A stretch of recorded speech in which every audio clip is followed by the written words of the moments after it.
Friends, today I am going to start 12th class physics first chapter electric charges and field का बहुत important topic लेकर electric field intensity due to a dipole on the axis of the dipole at a distance r from the mid of the dipole. Student, ये school point of view से, board point of view से बहुत important article है और आपको आना भी चाहिए। आज का ये वीडियो आपको इस टॉपिक का डेरिवेशन सिखाने जा रहा है। Okay, let's start the derivation. Let an electric dipole AB, which is made up of, firstly you consider electric dipole AB, which is made up of plus q charges and minus q charges, and both are separated distance 2l. Both are separated small distance 2l. O be the mid of the dipole. O be the mid of the dipole, and you take point P on the axis of the dipole, at a distance r from the mid of the dipole. Suppose this point is P, and at this point you have to calculate E net, and this E net also be called E axial. Okay, here you have to calculate, student, E axial at this point due to this charge and due to this charge. Then what is the distance from point P to A? It will be, यहाँ से यहाँ तक R है और ये कितना होगा, ये देखोगे तो ये होगा L, और ये कितना होगा, ये भी स्टूडेंट होगा L। ओके, जब R से L निकालोगे तो R पूरा है और उसमें से L निकालोगे तो ये बचेगा कितना, ये होगा R minus L। And what is the distance from point P to B?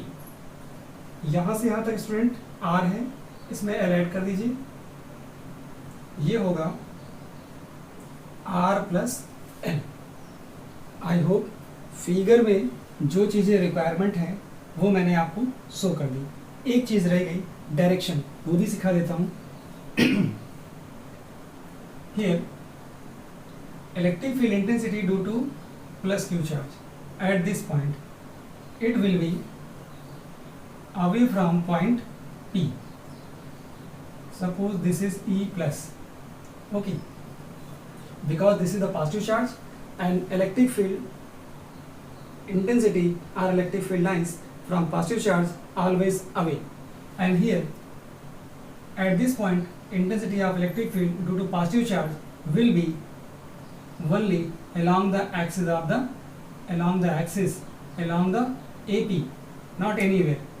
Due to plus q charge, intensity of electric field E plus will be along AP away from point P. Now for minus q charge will be direction along BP, but it is negative charge, so intensity of electric field directed towards minus q charge. Here it is minus. Okay students, and angle between them is 180. Now you easily, आप आसानी से E plus और E minus मालूम हो चुका है, angle मालूम है, आपको रिजल्ट निकालना है, आप आसानी से निकाल सकते हो।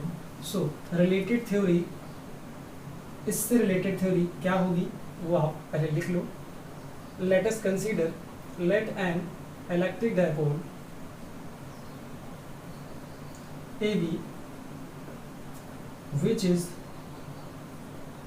formed by plus q and minus q charges, and dipole length,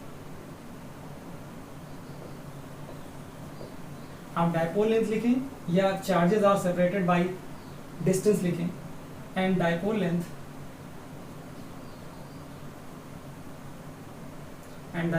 is 2l. This is the distance between the charges. Okay student, okay, now let P be the point at which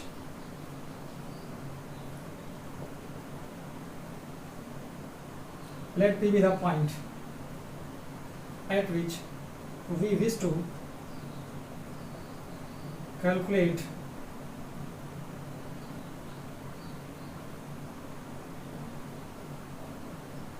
electric field intensity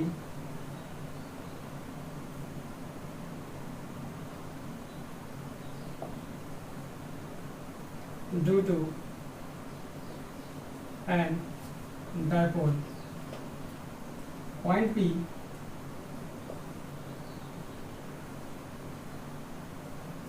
is at a distance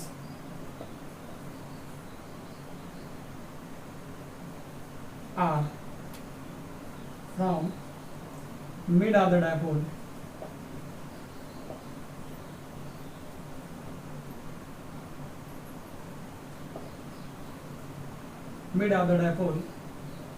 on the axis of the dipole.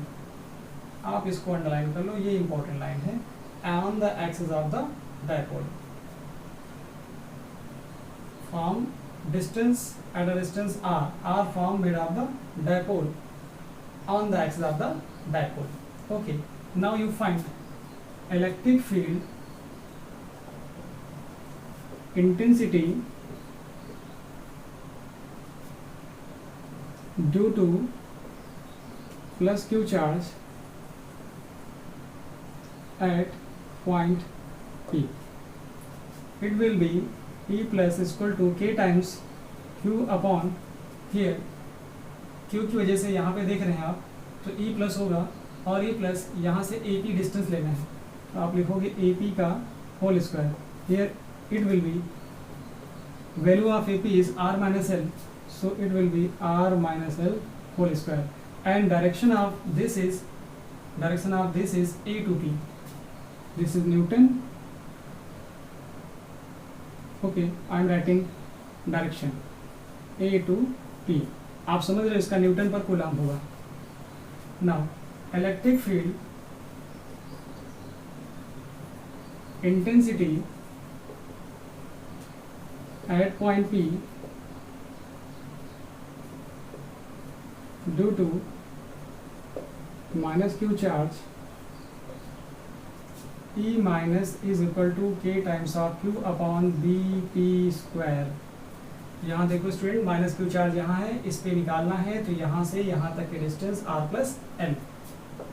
Okay, k q upon r plus L का whole square.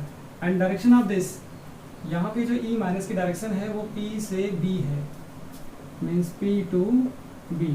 आपको ये direction दिखानी है.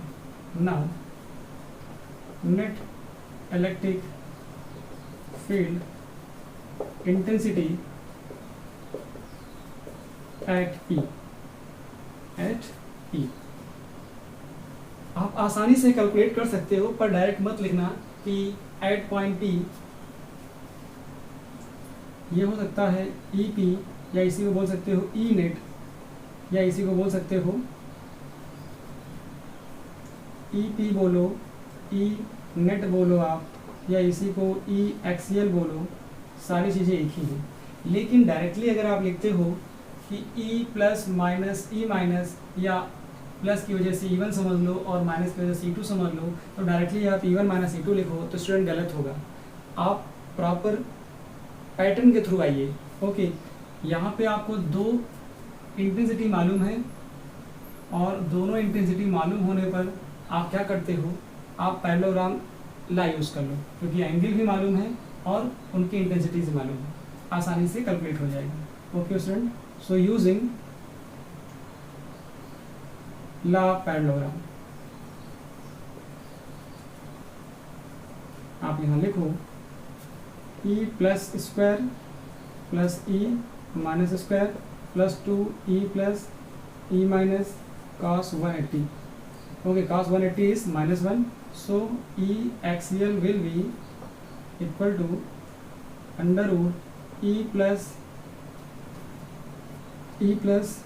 square plus E minus square minus 2E plus E minus. Okay, it will be form under root E plus equivalent. अभी नहीं मालूम कौन सा बड़ा है, तो आप क्या कर सकते हो, ऐसा ले सकते हो, लेकिन मालूम कर लीजिए. आप देख रहे हो अगर ये डिस्टेंस कम है तो ये ज़्यादा होगा, और ये ज़्यादा है तो ये कम होगा. तो आप यहाँ पे माइनस लगा लीजिए और यहाँ लिख दीजिए since E plus is greater than E minus. तो ये फॉर्मूला ऐसा आया, और आप इसको लिख सकते हो E axial is equal to E plus minus E minus. Okay, now put the value of E plus and E minus. E axial will be equal to k times of q upon r minus l whole square minus k times q upon r plus whole square. यहाँ से student आप k common कर लो, q common कर लो, और आप cross multiplication करोगे तो आएगा r plus L whole square minus r minus L whole square upon, ये लिखना पड़ेगा r प्लस एल का whole square, r minus L का होल स्क्वायर. आप लिख लो r plus L whole square, r minus L whole square. Okay, after this here E axial will be equal to k q, open this square, r square plus L square plus 2rl. In this bracket will B are square plus L square minus 2rl. Now here r plus l, r minus l will be r square minus l square, and for next r plus l, r minus l will be r square minus l square. Okay, now next step will be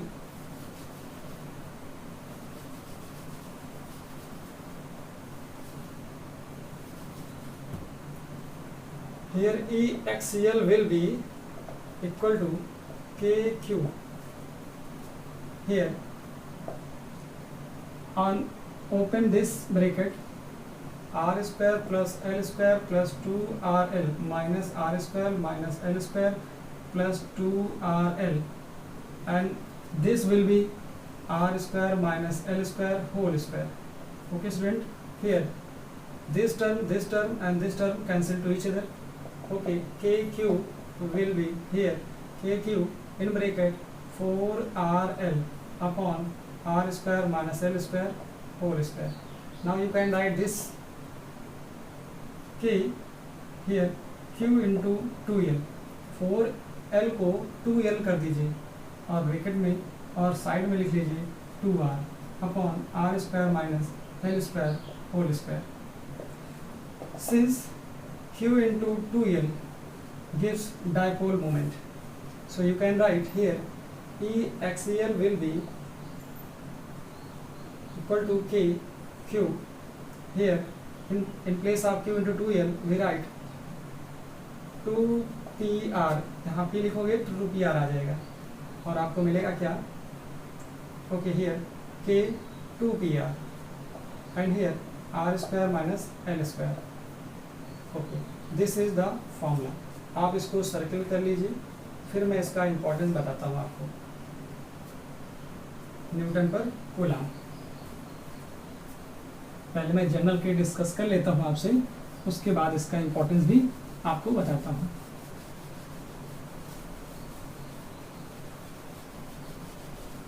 okay student, if we take general case, I am taking after this. Okay, general case. Generally L square tending to 0. L square को हम 0 consider करते हैं, तो 0 रखो, फिर मैं समझाता हूँ 0 कैसे लेते हैं.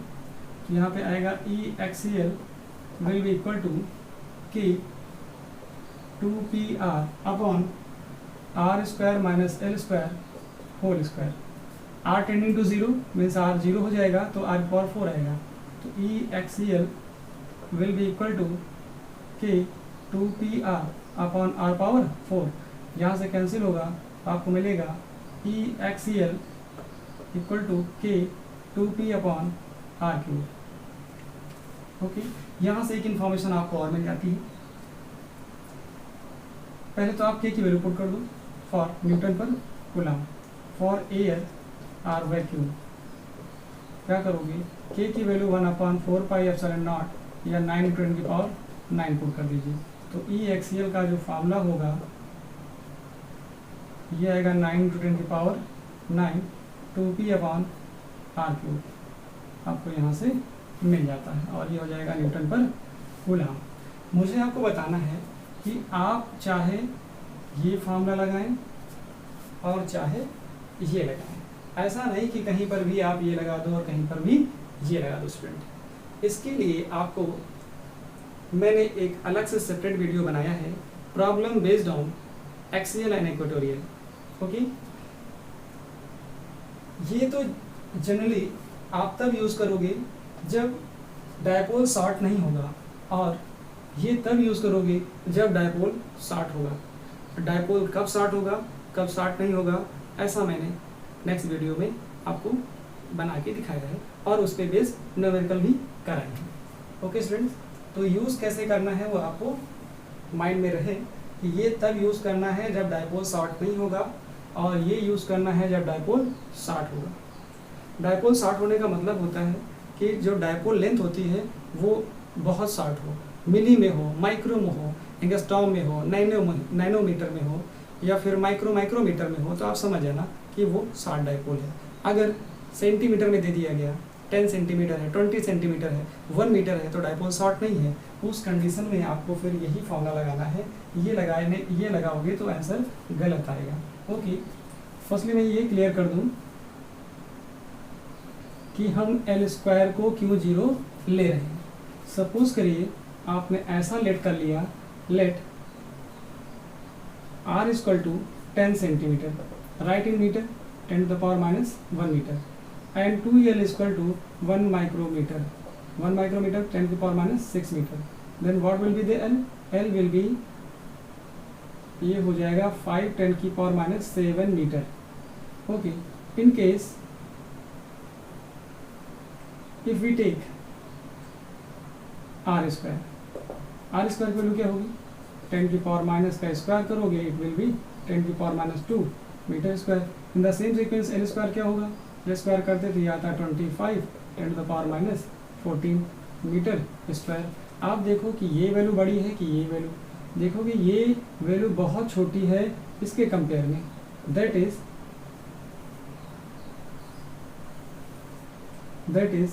L² is very very less as compared to R²।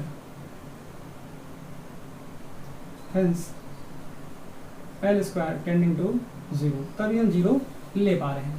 यहाँ से एक इम्पॉर्टेंट इन्फॉर्मेशन और लेनी है कि डायपोल मोमेंट एक वेक्टर क्वांटिटी है, उसकी डायरेक्शन कहाँ है, minus charge two plus charge. तो यहाँ पर इलेक्ट्रिक फील्ड इंटेंसिटी भी एक वेक्टर क्वांटिटी है, तो उसकी क्या डायरेक्शन होगी, direction of E, direction of E. Okay student, direction of E क्या है, आप यहाँ देखो कि जो ई और पी के बीच में एंगल है वो कितना है, angle between E vector and P vector कितना है। आप देख रहे हो दोनों सेम डायरेक्शन में। यहाँ पे जो नेट होगा, नेट की डायरेक्शन कहाँ होगी, नेट की डायरेक्शन ऐसे होगी, आगे जाना है। ये तो पॉइंट था, ये पॉइंट पी है, ध्यान रखना पॉइंट पी भी है और डायपोल मोमेंट भी पी है, तो इस पॉइंट को पी ले रहे हैं, डायपोल मोमेंट मत समझना। तो angle between E and P क्या हो रहा है यहाँ पर, angle between E and P is 0 because वो दोनों एक ही लाइन में काम कर रहे हैं। ओके, ई और पी सेम लाइन में है, इधर इसी लाइन में भी पी है और इसी लाइन में ई नेट भी है। ओके स्टूडेंट, तो ई नेट कहाँ जा रहा है, इसी लाइन में है, ये ई नेट है, मैं ऊपर ले देता हूँ ई नेट भी इसी लाइन में है। तो इसका मतलब angle between E and P is 0, that is direction of E is along the direction of P. P means dipole moment. एक इंफॉर्मेशन और यहाँ से कन्वे होती है स्टूडेंट, आप स्टार बना के लिख सकते हो कि जो एक्सियल पे फील्ड होती है, इलेक्ट्रिक फील्ड, ये नोट डालो आप, electric field due to an dipole, उसके लिए देख रहे हो आप कि यहाँ पे ये 1/r³ को फॉलो कर रहा है। अभी तक आप देखते थे इलेक्ट्रिक फील्ड इंटेंसिटी जो थी या इलेक्ट्रिक फील्ड जो थी ड्यू टू पॉइंट चार्ज, वो क्या था, वो इनवर्स स्क्वायर लॉ को फॉलो करता था। तो ये आपको याद रखना है, फॉर डायपोल वो 1/r³ को फॉलो करता है, और in case of point charge ये फॉलो करता है इनवर्स स्क्वायर लॉ को। Okay students, this is all about electric field intensity due to dipole on the axis of the dipole at a distance r from the mid of the dipole. Thank you so much.